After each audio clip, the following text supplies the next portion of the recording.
Alright, welcome everybody and welcome to the Zamorak Lord of Chaos reward overview and the dungeon and the boss and everything in between.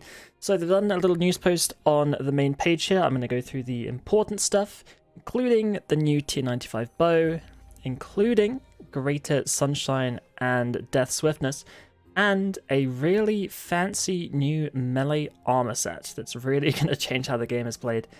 So it's pretty insane. But we'll go through the important stuff here.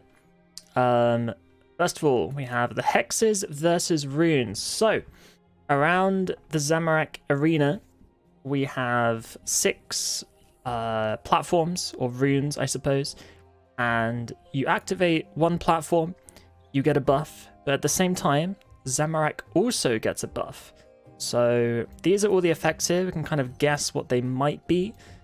So Anima Flow, I'm thinking maybe might be you get more adrenaline, but in return for getting more adrenaline, Zamorak now attacks twice instead of just once. There's Balance of Power, which might be like an equilibrium perk, so it raises your minimum hit, lowers your maximum hit, but in exchange for that, he now smites you, so your prayer points get drained on him hitting you. Guardian's Triumph might be a defense debuff, like you take less damage, possibly. But you may take less damage, but then Zamorak spawns some demon mobs, which is a bit spooky. There's haste here, which could be movement speed, but I'm thinking it might make your global cooldown 2 ticks instead of 3, which could be quite interesting. But in exchange for that, Zamorak also might penetrate some of your armor, like he might do a bit more damage. Not quite sure on that one. This one, Inner Chaos, I feel like that might be you do and take more damage, if I had to guess. But in exchange for that, he puts traps around the arena, so you've got to avoid certain tiles, probably. And then Sword of Edicts, not entirely sure what that one could do. Maybe, do less damage, take less damage, but that could be the balance one, we're not really sure. And then for that, he gets Affliction, which, I mean, we have a prayer called Affliction, so it could be he does like more damage, more accuracy. So not entirely sure on a couple of these, just to guess. But this is how you do the boss. So you could do these in any order you like. So that means there are 6 different options for the first one, then 5, then 4, 3, 2, 1. But basically, that means there are 720 different ways to fight this boss. So, I don't know about you, but that seems super awesome. So it could be, at lower in rage, it might be good to, do one that does more damage. Because, even if you take less damage from it, then... Sorry, so if you do more damage, but the boss does more damage, it might be really, really good to have that right at the beginning. But if you're at higher in rage, you don't really want the boss doing more damage, because, that's really going to hurt.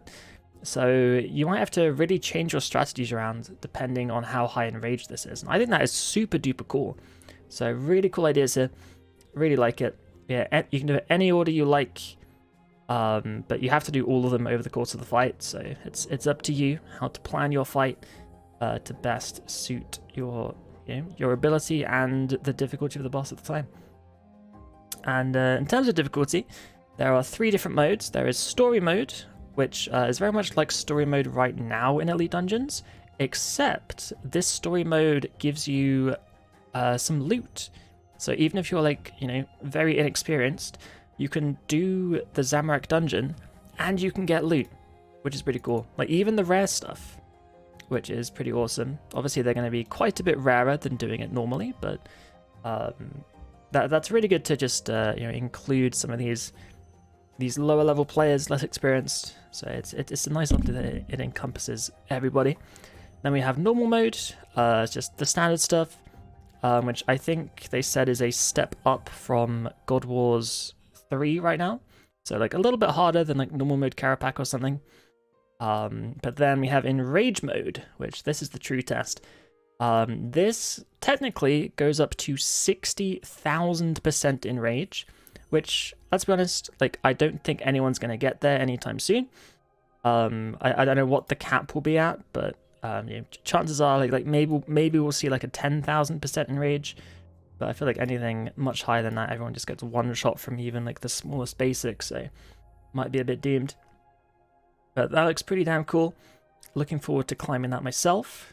And one important thing to bear in mind is that if you do a full run 25 times, you can skip all the trash mobs in the dungeon and go straight to the boss. Now that is amazing, because I don't know about you guys, but like elite dungeons I find a bit of a slog after I've done them enough times. So you can literally skip right to Zami and fight him every single time. It's beautiful. Absolutely beautiful. So really, really cool there. However, there are also benefits from not skipping straight to Zami. In the form of, there are some mini bosses in the dungeon. There are also some, you know, those slivers you get right now from the demon event that runs every hour. Those slivers you get in the dungeon. So you don't get those from Zami. So if you want to, you know, make some money with the slivers to upgrade some gear, which we'll touch on a little bit later, then, you know, you can do the full run. And it's pretty cool. So very well thought out. Very well thought out. Yeah, the slivers, they upgrade this stuff. So some of these things, I'm like, do they really need an upgrade? But here we are. Yeah, Hex Hunter Bow, Inquisitor Staff, Terrasort Maul, Enhanced Carapax Wrist Straps, Enhanced Gloves of Passage, Enhanced Nightmare Gauntlets, Channeler's Ring, Champion's Ring, and Stalker's Ring.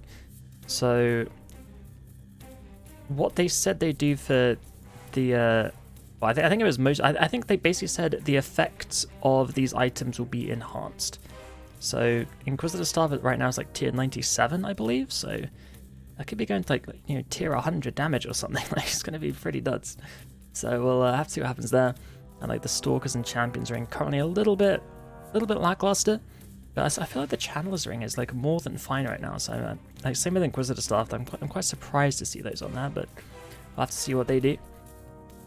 Other than that, we have the Bow of the Last Guardian, where this thing, when you attack 8 times, your 8th hit will do extra damage. But it's every 8 hits you do it's like double damage or something from the 8 stacks. Oh no, it's not double. It's based on the last ability that you used. So you really want to, you know, line up like a tendrils or something, or a snapshot for your 8th ability, because then it'll do a lot more than if you did a piercing shot, for example. So you've really got to be thinking on your toes. And then the special attack of this, it reduces that 8 number to 4, so you'll really be blasting things with damage. Only bad thing is, it uses a lot of arrows, and if you're an Iron Man, you're doomed. I'm sorry, it's GG. Here are the dyed weapons. I really like the blood, the shadow, the third age, and the ice in particular, but they're all so pretty. They're very pretty. But I must say, I prefer the Serencop bow, even now. But it looks pretty cool. Next up, there are these things. The Vestments of Havoc, which are tier 95. It's quite interesting. However, they're not actually tier 95. They are tier 70 armor, but they are tier 100 damage, so the highest damage bonus in the game. And not only that, they have some nifty effects. So yeah, these Vestments of Havoc have a set effect where if you have 2 pieces, after you cast an ultimate, it restores 15% adrenaline over 18 seconds, which isn't that much, but like it's a nice little bit at least, so cannot complain. But if that effect is already active, so let's say you get a Relentless proc, for example, on your ultimate, and you use another ultimate, you get an instant 20% adrenaline. Well, now that that is huge. So that's pretty cool. And then the Berserk bonus extends the duration by 6 seconds. So you'll get, I believe, is it 26-second Berserk now? Something like that. So that's quite long. And then the full set bonus is you get 120% max adrenaline, which is pretty insane. Which stacks with the Relic, by the way. So you can go to 130 if you want to. Yeah, as I said, tier 70 armor, so you'll be a little bit of paper, but the damage you'll be doing is gonna be nuts. Like, absolutely nuts. So that's pretty nifty. So look forward to that. Just complete glass cannon. We have boss pair, we have titles for, you know, different percent enrages, like, you know, the standard 500, 2000, 4000. So that's gonna be really cool. There's also a new ability called Chaos Roar, which doubles the damage of your next hit. And so this does work with bleeds, because for some reason your next hit counts as everything during a bleed. So like apparently if you use Chaos Roar and then the Easy K special attack, you can be doing ridiculous damage. However, if you do Chaos Roar into something like Assault, even if it's an Assault Barge Bleed, it'll only increase the first hit, which is a little bit strange. I would have thought it'd be both, but apparently not. And then we have the Greater Sunshine and Greater Death Swiftness.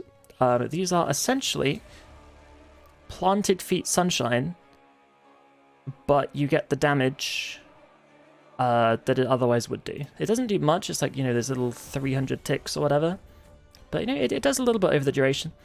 So it's like a Planted Feet Sunshine, but it does the damage. And this means that you will no longer need Planted Feet, because I assume Planted Feet does not stack with this, so you get just a standard 37-second Sunshine or Swiftness, and it does a bit of damage.